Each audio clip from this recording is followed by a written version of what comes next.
você, Marcelo. Bom, eu vou retomar aqui um tema que o Jorge falou, questão da memória. Legoff, ele diz mais, Jorge. Ele diz que tornar-se senhor da memória e do esquecimento, não é só da memória, é também do esquecimento, né? Uma das grandes preocupações das classes, dos grupos e dos indivíduos que de alguma forma foram senhores em sociedades históricas. Isso ajuda a explicar, de certa forma, por que durante tanto tempo, é um dos fatores pelo menos, né? Por que durante tanto tempo o esquecimento e a luta pela memória foi tão importante para esse grupo de militares que trabalhou nesse órgão chamado DOI, né? O Destacamento de Operações e Informações, cujo maior exemplo, o maior exemplar no país foi o de São Paulo, né? Fundado em 1969, e que funcionou com essa, vamos dizer assim, com essa parceria entre policiais, civis, militares e militares das Forças Armadas até 1991, né? Mesmo após a redemocratização.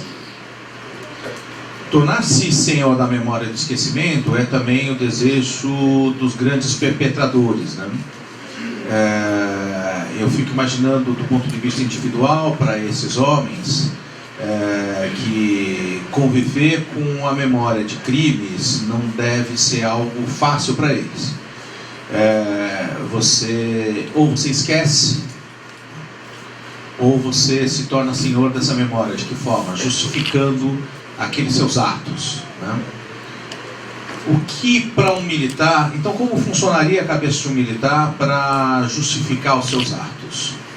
O que faz, em outras palavras, um coronel como o coronel Carlos Brilhante Ustra ser até hoje alvo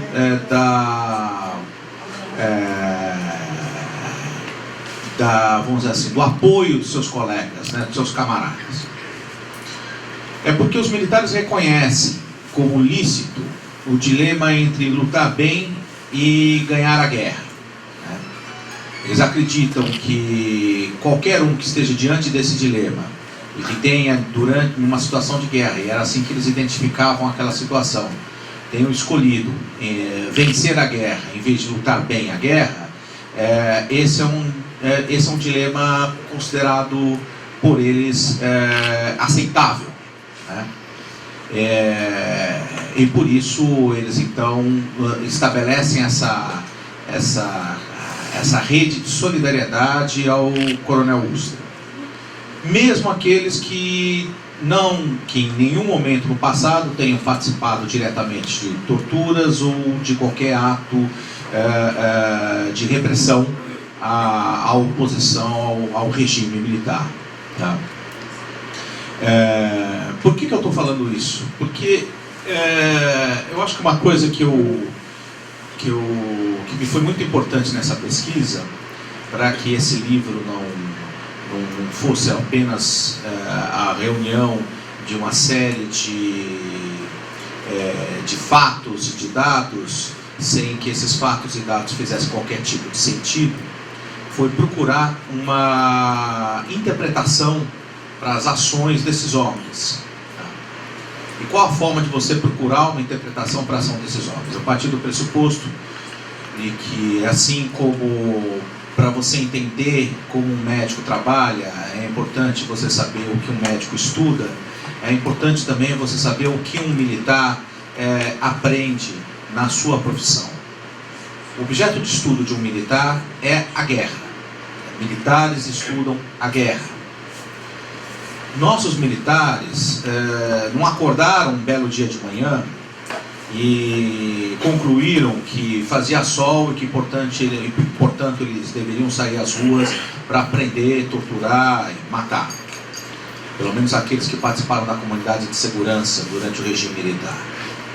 Nossos militares chegaram praticaram esses atos porque por trás desses atos havia uma doutrina que foi adotada pelas Forças Armadas, uma doutrina cuja origem é a doutrina da guerra revolucionária, formulada por militares franceses nos anos 50, para o combate à insurgência vietnamita e à insurgência argelina, nas suas colônias, então colônias francesas. O que havia de novo nessa doutrina?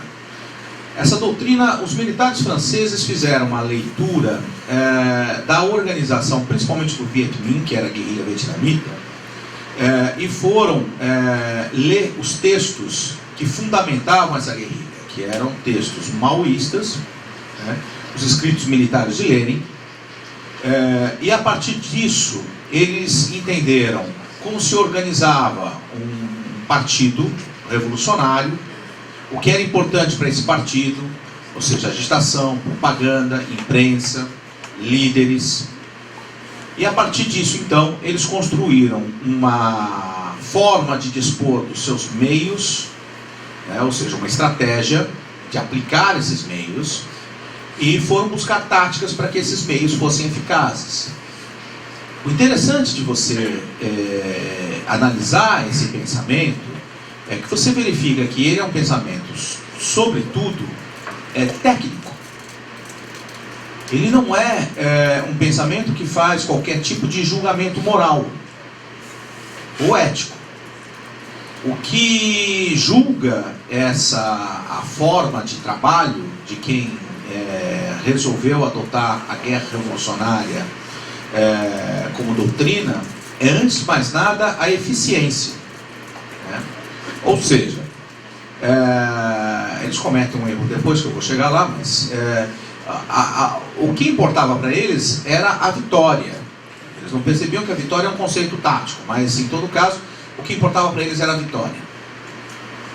Esses mesmos militares, os militares franceses, passaram então a entender que a política, naquele momento, nos anos 50, nos anos 60, havia mudado a teoria da guerra. De tal forma, eu estou imaginando, para vocês entenderem, os militares até então, a doutrina militar clássica sempre colocava dentro daquele famoso aforisma do Clausewitz, que a guerra era a continuação da política por outros meios. Os militares franceses fizeram a inversão disso e transformaram a política em guerra. Ou seja, a política era a continuação da guerra, o estado natural era a guerra. E que, portanto, você não estava mais diante de adversários, você estava diante de inimigos. Todo aquele que de alguma forma contribuísse para perturbar a vitória militar deveria ser tratado como um traidor. Isso escreve um coronel francês chamado Roger Trinquier, que é um dos principais formuladores dessa doutrina, que esteve no Estado-Maior dos paraquedistas franceses em Argel, em pouco mais de um ano, em 1957, eles desapareceram com mais de 3 mil argelinos, só na região da Casba, do bairro árabe de Argel, que buscavam a independência da Argélia, da França. Bom, quando você diz que todo aquele que de alguma forma contribui com o inimigo deve ser tratado como um traidor, você está falando de alguém que está do seu lado, né? Traidor não é o inimigo. Traidor é aquele que deveria te apoiar e não te apoia. Então, é aquele que vive com você, o seu concidadão. O exército francês quis, ou pelo menos os formuladores da doutrina assim desejaram, mas jamais conseguiram levar e aplicar essa doutrina para a metrópole, para a França, para o território nacional francês. Esses formuladores da doutrina, eles imaginavam que o exército tinha um programa para o país. E transformavam o exército, que transformaria o exército numa espécie de partido político. Eles deram um golpe na França, colocaram no poder o general de Gaulle, praticamente, forçaram, né, a volta de de Gaulle ao poder em 58. E como de Gaulle não era nem um pouco bobo, né, e era um general muito inteligente, aliás, a primeira coisa que ele fez foi acabar com essa festa, né, e afastar todo esse pessoal ligado à doutrina da guerra revolucionária. Dizer, não, aqui mando eu, em suma. Bom, mas nesse período, a Escola Superior de Guerra Francesa recebia diversos oficiais latino-americanos, e os brasileiros faziam parte do maior contingente que lá ia estudar, e começaram a trazer, né, essa doutrina para cá. Essa doutrina ela não ficou restrita somente, a divulgação dessa doutrina somente aos militares. Alguns políticos, por exemplo, Bilac Pinto, que era um deputado da UDN, fazia muitas referências à guerra revolucionária, à doutrina da guerra revolucionária. Fazia muito, ou seja, eles aos poucos começavam a se construir uma ideia de que essa era a guerra moderna. Ou como me explicou o general Otávio Costa, que foi chefe da assessoria de relações públicas do presidente Médici, para os militares brasileiros, logo depois da Segunda Guerra Mundial, havia uma grande indagação. Que tipo de guerra seria a guerra futura? A guerra futura não poderia ser a guerra atômica, como os militares americanos e russos defendiam. Para os brasileiros, isso era delirante. A guerra atômica era algo de outro mundo. E eles não queriam lutar aquela guerra que era a guerra do passado. Eles não queriam ficar no passado. Qual foi a solução para eles, então? Onde eles foram buscar? Qual era a guerra que eles achavam que eles deveriam lutar? A guerra revolucionária. Bom, com a radicalização do governo durante o governo João Goulart, há todo o processo que desemboca no golpe militar. Em um primeiro momento, isso como doutrina existe, vamos dizer assim, nas escolas das Forças Armadas, o conceito é adotado, ele tem uma ampla difusão, se transforma numa espécie de coqueluche na época, né? Começam as primeiras ações armadas da guerrilha, quando então os militares decidem centralizar, através da centralização do poder, que era uma das exigências operacionais de quem formulou a doutrina da guerra revolucionária. Os franceses fizeram isso na Argélia, né? Centralizar o combate a todas as organizações que de alguma forma se opunham ao regime. E como eu falo todas as organizações, eu não estou falando somente das organizações armadas, porque a guerra revolucionária ela tem uma consequência, essa doutrina. Ela tem a seguinte consequência: quando você transforma a política em guerra, qualquer panfleto passa a ser uma arma. Qualquer livro, qualquer jornal passa a ser uma arma. Ou seja, você combater essa guerra, ela não é combatida com um revólver, com um canhão. Ela passa a ser combatida de outra forma, no cotidiano. Bom, isso explica porque o Partido Comunista Brasileiro, embora não tenha apego em armas, foi alvo também das ações do doicote. Algo que a direção do partido nunca soube compreender, ou nunca teve a exata dimensão. E por isso, pagou um preço muito alto com vidas de alguns dos seus melhores militantes. No meio dos anos 70. Em 1969, então, é fundado o DOI-CODE em São Paulo. No primeiro momento era chamado Operação Bandeirantes.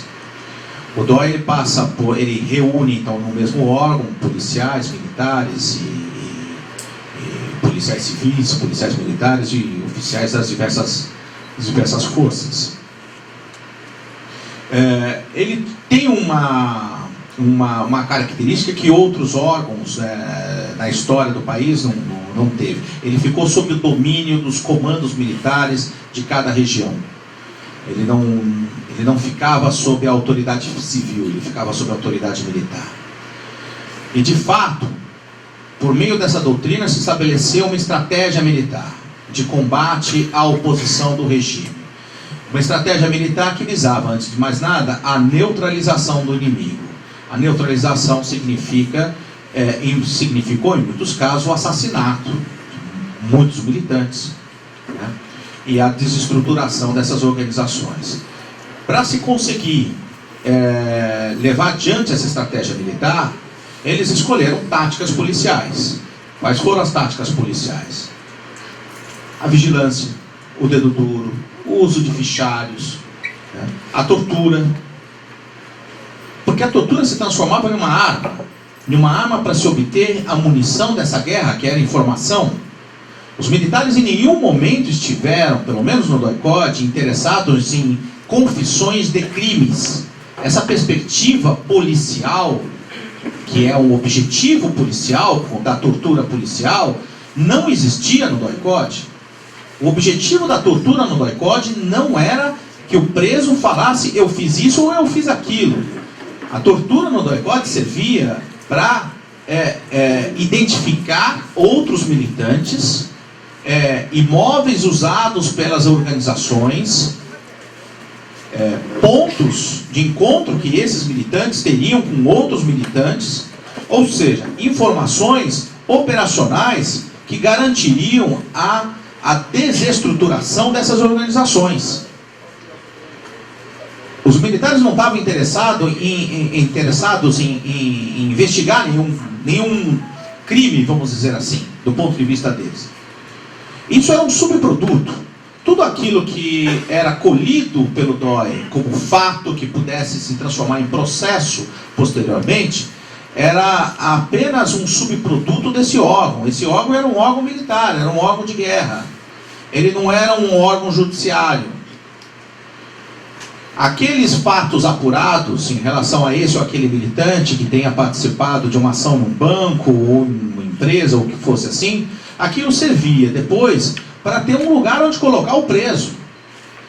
Se você estava numa guerra, você pode, ou você constrói um campo de prisioneiros, ou você usa o aparelho judiciário para isso. Então, o que eles faziam? Pegavam os depoimentos tomados no DOI e enviavam para o DOPS para que o DOPS então construísse um inquérito. E esse inquérito se transformasse num processo na justiça militar e que levasse a custódia dessa pessoa que interessava ser mantida presa durante essa guerra, como se fosse um prisioneiro de guerra. A lógica da justiça na época da justiça militar era ser, vamos dizer assim, um apêndice dessa guerra, que era travada pelo DOI. Bom, essa pesquisa eu comecei ela há mais ou menos uns 10 anos.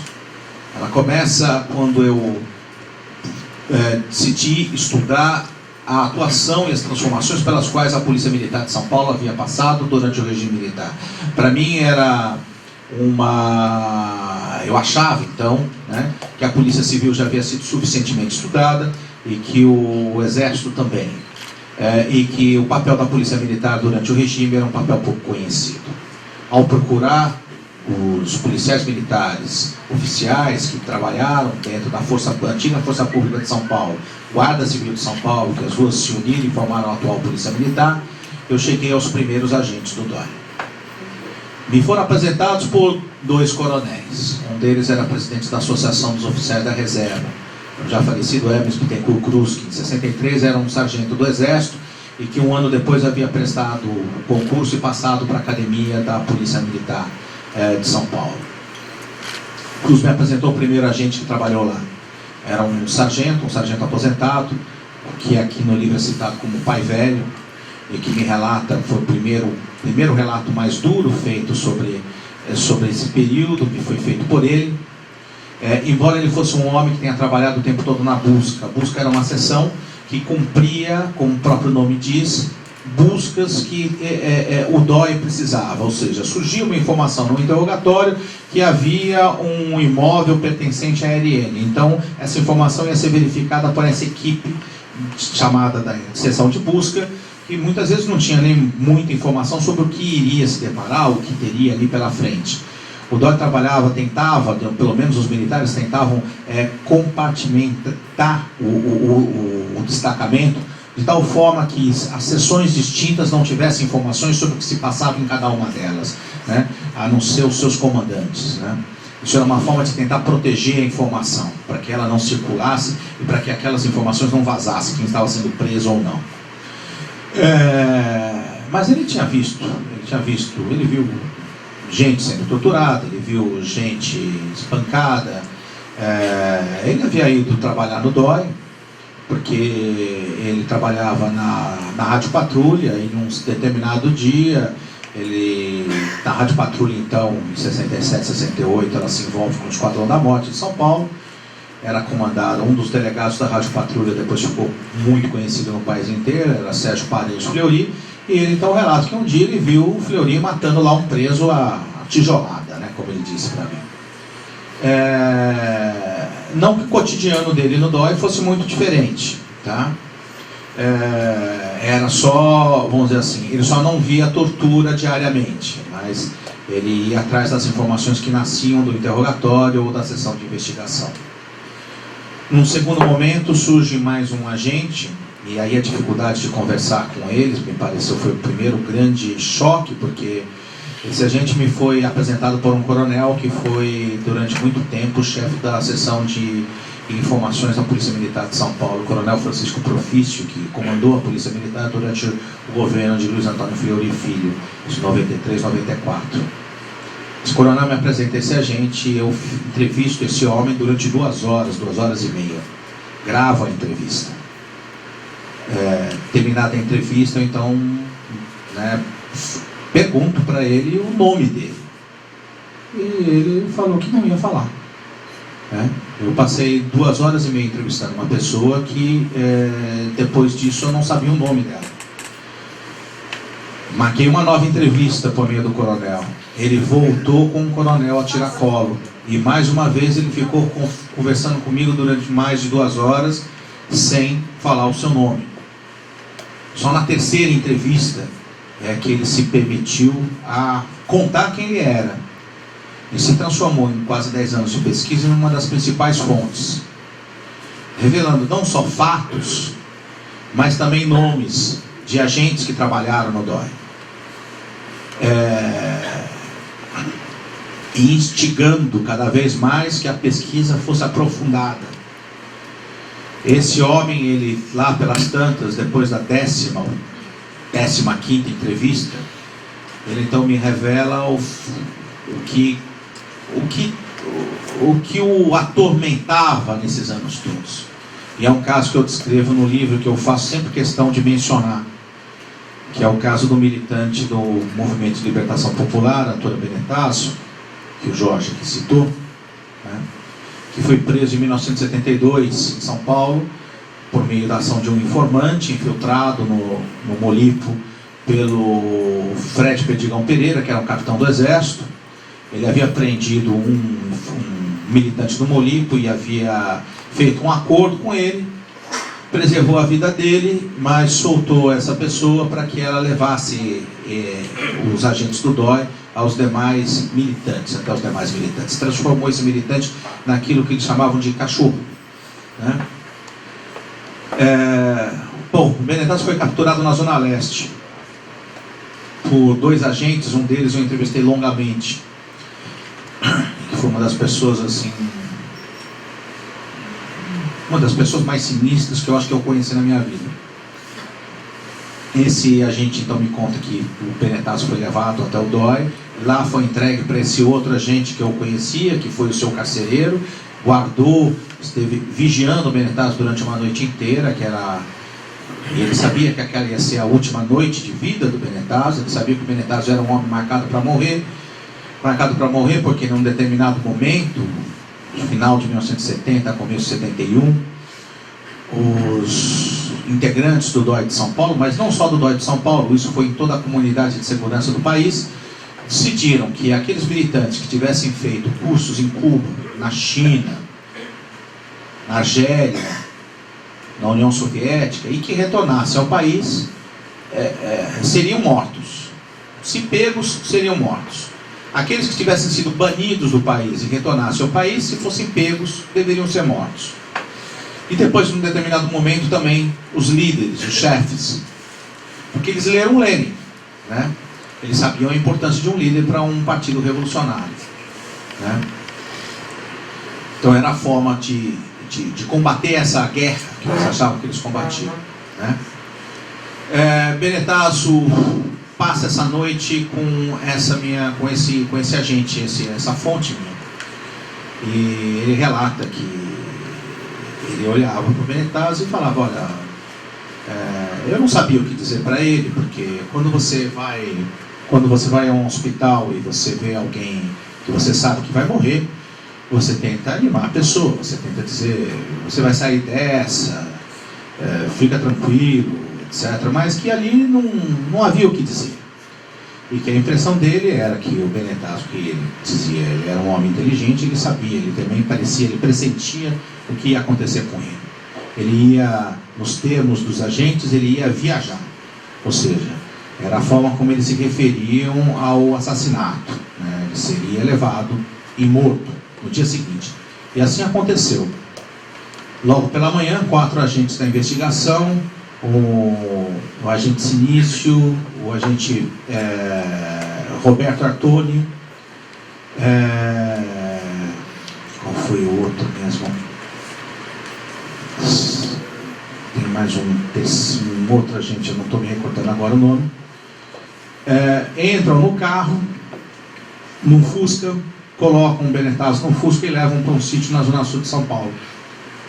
Ali a ideia dos agentes, e isso era uma prática no comando do coronel Carlos Alberto Brilhante Ustra, a prática na época do comando de Ustra, era a prática da encenação, chamado teatrinho, para matar. Cada comando que passou nesse período do doicote, no período que o doicote matava, teve uma prática determinante. Durante o comando do Major Valdir Coelho, as mortes, na imensa maioria delas, eram produtos de excesso na tortura. Não se desejava exatamente matar o preso, mas se torturava de tal forma ele que a pessoa não resistia. Evidentemente que eles sabiam muito bem que isso podia acontecer. Isso não se absolve de nada, né? Eram raros os casos em que se decidia deliberadamente, durante o comando de Valdir Coelho, em assassinar um preso. Tá? Um deles, o Jonas, da LN, que foi assassinado dentro do doicote. O outro, Bacuri, militante também, na época, foi pego militante da LN, foi da PPR também, teve a sua organização, a Rede, que também foi morto nesse período, no período que Valdir Coelho era comandante, mas não era, vamos dizer assim, o que definia o comando do Valdir Coelho.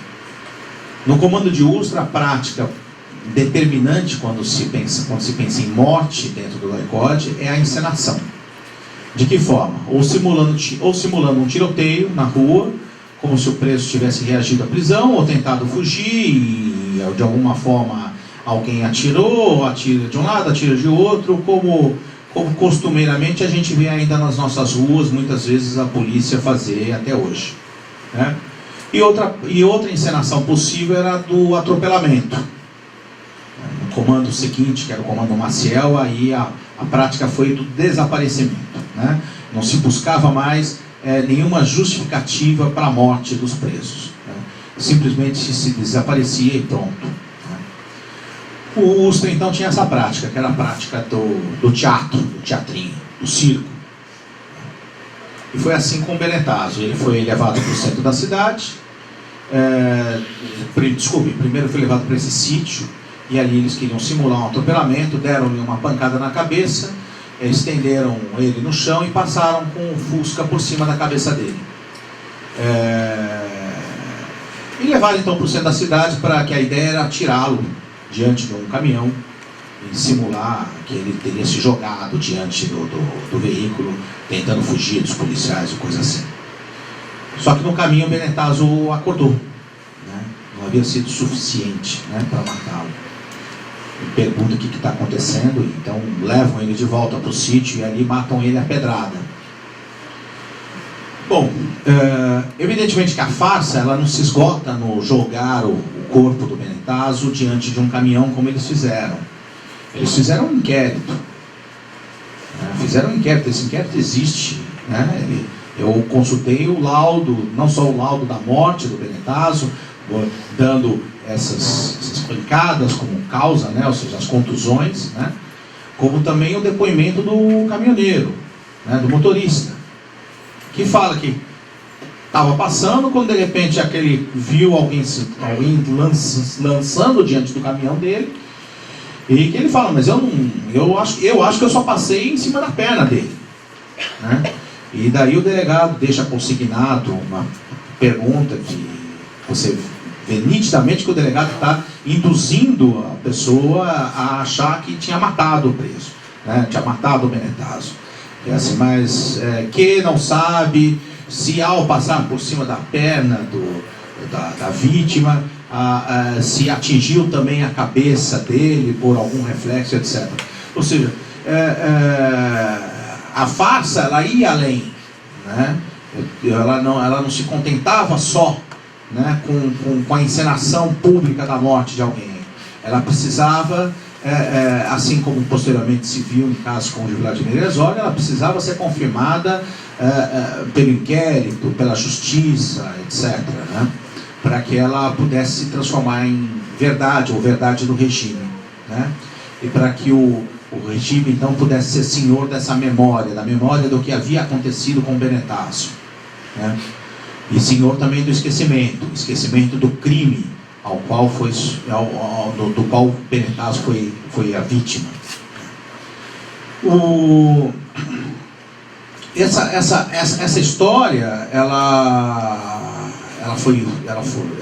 me foi confirmada por outros agentes, como o agente como o Fábio, porque ela ficou muito marcada na memória de todos eles, porque ela também sai um pouco do normal das execuções cometidas pelo DOI, né? Ela de alguma forma permaneceu como memória daquele grupo, né? E portanto foi possível saber que aquilo, e isso foi importante dentro dessa prática, da realização dessa pesquisa, foi possível cruzar as informações que esse entrevistado me deu com as informações dadas por outros entrevistados. Porque a história do Benetazo não ficou gravada só na memória desse primeiro entrevistado, que me dizia que anos depois abriu o armário da casa dele e via o rosto do Benetazo lá dentro como um fantasma que o atormentava. Mas também ficou na memória de outros agentes. Mesmo aqueles como o Fábio, que se havia envolvido, por exemplo, com os interrogatórios clandestinos e com o sequestro e morte de boa parte do Comitê Central do Partido Comunista Brasileiro, dentro da chamada boate, que era uma casa usada pelos agentes do DOI, entre 74 e 75, e onde foram mantidos principalmente integrantes do Partido Comunista Brasileiro, e onde essas pessoas, depois de interrogadas, o Fábio era o responsável por anotar as informações obtidas no interrogatório desses presos. Essas pessoas eram assassinadas, eram esquartejadas, os seus corpos eram jogados em rios no interior de São Paulo. Como o caso do Elson Costa, que era um dirigente do Partido Comunista Brasileiro, no qual o Fábio participou da prisão, na zona sul de São Paulo. Como o caso do Irã de Lima Pereira, que foi secretário da administração Arraiz, no Recife, e que estava em São Paulo na época, cuidando da distribuição do jornal Voz Operária. Foi sequestrado por agentes que eu entrevistei, por uma mulher, a Tenente Neuza, por um agente da Polícia Civil que trabalhava no DOI, conhecido como Alemão, por um cabo do Exército, o agente Jonas, que faziam parte de uma equipe do DOI, levado até a Zona Sul e entregue ao capitão Enio Pimentel da Silveira, cara conhecido como Dr. Ney, e ao sargento Roberto Artoni, né, que era conhecido como Pedro Aldeia, e de lá foi levado até o cárcere em Itapevi. O Irã também foi torturado, foi assassinado. Segundo a Tenente Neuza, ele não quis cooperar, e por isso, as palavras dela, viajou, né, porque segundo ela, quem não cooperava viajava, né, ou seja, ele se transformou em mais um dos desaparecidos do Comitê Central do Partido Comunista Brasileiro. O Elson Costa teve parte do seu corpo queimado enquanto era interrogado, né, pelos agentes, né. O Fábio, numa das entrevistas, ele deu 3 entrevistas, ele falou 3 vezes comigo, diante da casa dele, no Jaguaré, na zona oeste de São Paulo. E ele, lá pelas tantas, ele vira para mim e fala que ele viu muito sangue da esquerda correr, né? Mas uma pessoa extremamente como eu disse, sinistra, mas extremamente perturbada também. Tá? E que descreveu de forma pormenorizada muitas dessas operações. Descreveu, por exemplo, a prisão de Bicário Lana e de Sônia Moraes Rangel, em Santos, São Vicente, quando eles fizeram uma vigilância durante cerca de 20 dias. Eram 2 quadros da LN que foram sequestrados quando iam pegar, estavam dentro de um ônibus, descendo de um ônibus, né, estavam num ônibus, melhor dizendo.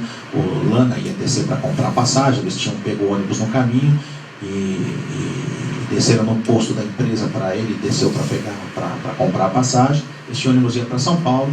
Ali já haviam 2 agentes, eles foram levados até também um sítio onde foram torturados durante dias e depois executados, tanto com a participação do Enio Pimentel da Silveira, do Roberto Artoni, ou seja, desse núcleo duro da seção de investigações do DOI-CODE. A seção de investigações do DOI-CODE foi a principal responsável pelos sequestros e desaparecimentos e assassinatos dentro do DOI de São Paulo. Quando você pensa em desaparecimento, você pensa necessariamente, ou quase sempre, na seção de investigação. As pessoas que iam desaparecer não entravam no DOI-CODE, normalmente. Muito raro isso acontecer. A prática era levar para algum centro clandestino mantido pelo DOI.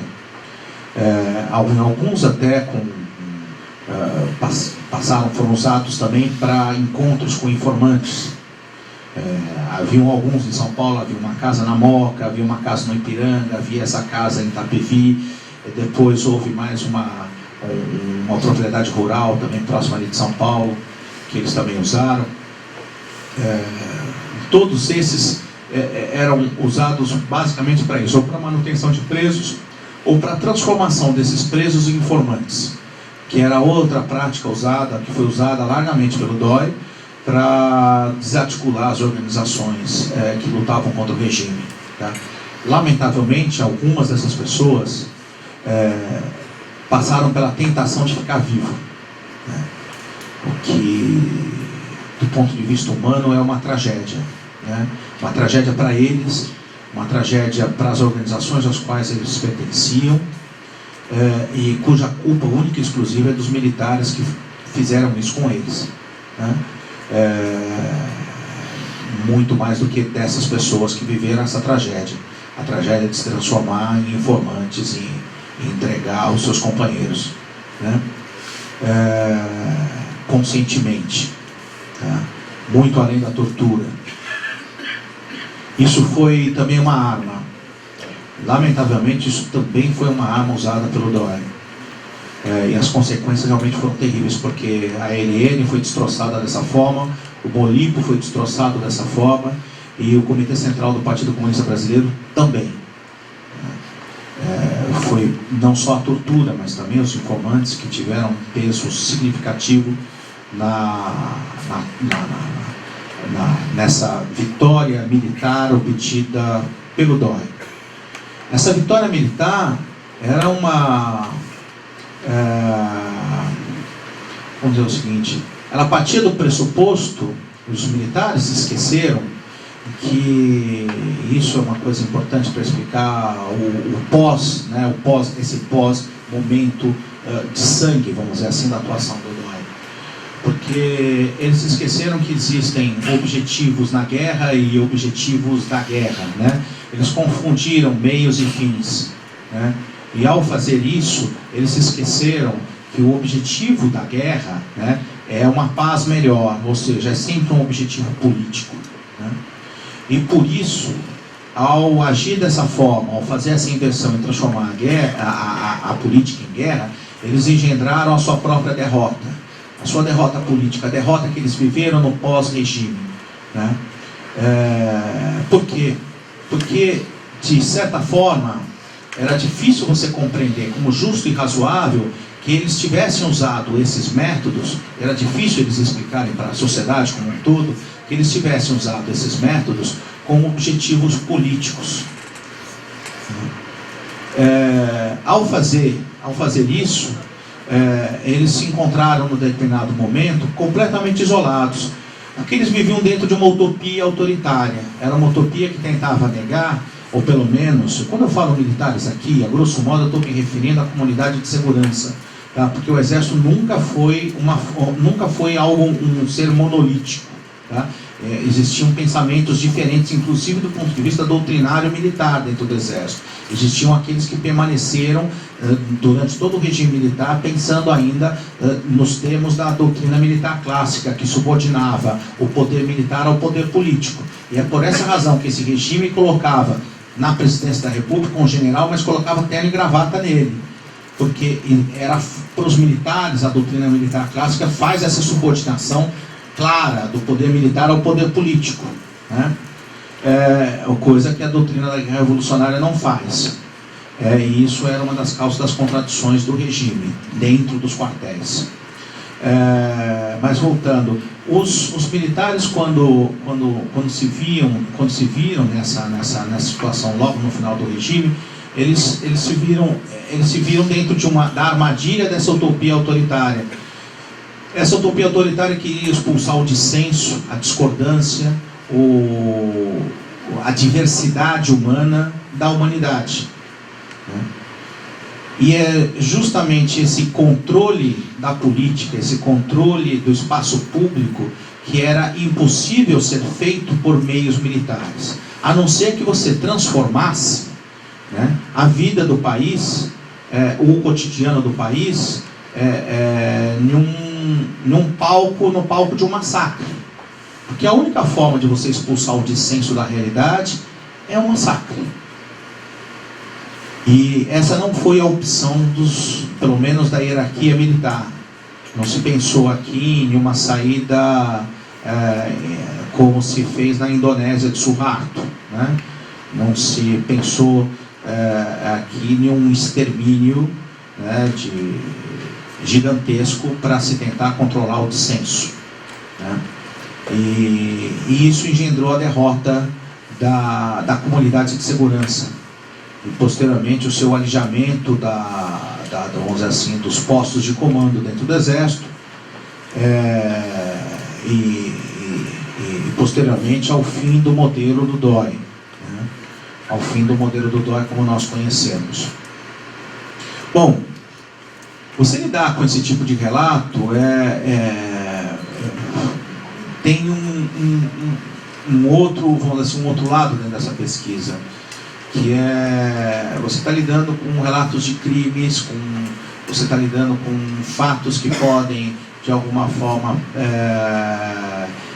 ter um impacto na vida desses agentes, na vida dessas pessoas. Primeiro porque alguns ainda usam essa informação para uma guerra que eles acham que eles ainda estão combatendo. O Coronel Ustra, só para citar mais uma vez, né? Ou militares, como por exemplo um ex-chefe do Estado-Maior do Comando Militar do Sudeste, que tinha por hábito entregar o livro do Ustra como um mimo para quem o visitasse no quartel, ainda agora recentemente. Para essas pessoas essa guerra ainda está sendo combatida. Para essas pessoas a gente como se vocês tiverem a oportunidade de ler um documento extenso feito pelo Exército, produzido pelo Exército nos anos 80 já, durante o governo Sarney, conhecido como Projeto Orville, vocês vão ver que ali os militares, ao explicar a atuação deles e ao analisar a atuação das organizações de esquerda desde os anos 30 até então, eles pegam o modelo do mal da guerra prolongada e das 3 fases da guerra popular prolongada para dizer que eles estavam então naquele momento passando pela 3ª fase da guerra, que era o momento em que a esquerda chegaria ao poder, né? Conquistaria o poder, no caso do mal, através do Exército de Libertação Popular, no caso da esquerda, através do trabalho de massas ou da luta pela hegemonia dentro da sociedade, né? E daí advém todo esse discurso anti-Gramsci que você vê com os militares hoje em dia, né? Que é essa compreensão que eles têm do atual estágio da guerra, que eles acham que alguns acham que ainda existe, né? E ainda está sendo travada no país. Essa compreensão, ou seja, essa é a primeira consequência, né? A segunda consequência para a vida dessas pessoas, quando esses relatos surgem, é o fato deles serem submetidos ao questionamento dos seus familiares, dos seus vizinhos, né? Pô, mas você fez isso, sujeito, né? Você matou, você torturou, você já é a vergonha, né? Ter de conviver com a reprovação pública, né? Pelo que fizeram. Então, eu tinha que trabalhar com a dificuldade de trabalhar com esses relatos era essa, era imaginar que aqueles que se dispunham a falar, era lícito que eu desse, aqueles que queriam, pelo menos, essa garantia de que não fossem identificados. Porque ali era mais importante que eles falassem e contassem o que sabiam, do que pensar em qualquer tipo de punição a essas pessoas. Essas pessoas estavam revelando aquilo que outros queriam manter escondido ainda. Estavam revelando segredos, crimes. Por isso, para mim, foi olhando desse ponto de vista que eu achei justificável que se protegesse a identidade daquelas pessoas que desejaram ter a identidade protegida. Mas outros que não me pediram isso estão identificados, plenamente identificados no livro, né? Em suma, eu acho, quando a gente começa a trabalhar com livros, eu acho que isso tem muito da minha prática jornalística também, a gente começa a trabalhar sem pensar muito nas consequências daquilo que você está fazendo. Eu acho que o grande interesse nesse momento é você buscar um ideal que é ser justo e verdadeiro com o que tem de pior ou melhor nos homens, nos órgãos, nas instituições, nas entidades, etc. E você tentar ser fiel a isso. Eu acho que foi um pouco esse o objetivo desse livro, tá? Contar resgatar essa memória, mas ao mesmo tempo ser justo e verdadeiro com esses fatos, com essas pessoas, com tudo que aconteceu dentro do período. De fato que o que foi o meu objetivo, era contar essa história. Eu acho que o Jorge soube falar muito melhor do que eu não sou tão habituado assim, viu, Jorge? Mas o que moveu esse livro do começo ao fim foi isso. Foi o desejo de contar essa história. É isso.